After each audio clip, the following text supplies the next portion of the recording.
আমরা পৌঁছে গেছিলাম মনকামনা টেম্পেলে। যেই টেম্পেলের চারদিকের ভিউটা ছিল ভীষণ সুন্দর। নমস্কার, আমি চন্দ্রিমা। আই হোপ ভিডিওটাও ভালো লাগবে।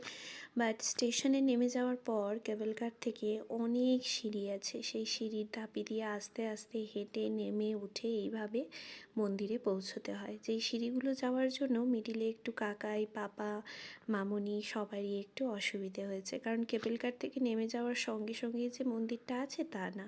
আমরা বাইরে থেকেই জুতো খুলে মাকে প্রণাম করে দর্শন করেছি, কারণ পুজোর লাইনটা ছিল অনেক বড়। অনেকটাক্ষণ থেকে লাইন দিয়ে যারা দাঁড়িয়ে আছেন তারাই আগে ঢুকতে পারবেন। এই যে দেখো, ঠিক এই রকম একটা সিচুয়েশন ছিল। তাই জন্য আমরা ডিসিশন নিলাম, যেহেতু আদ্বিককেও খাওয়ানো ছিল না, আমরাও সবাই না খেয়েছিলাম, ওই হালকা শুধু আলু পরোটা খাওয়া ছিল। তো ওই জন্য আমরা ভাবলাম যে পুজো দেওয়া তো পসিবল না, বারবার যেহেতু ড্রাইভারও ফোন করছে, তো বাইরে থেকেই দর্শন করে আমরা ফিরেছিলাম।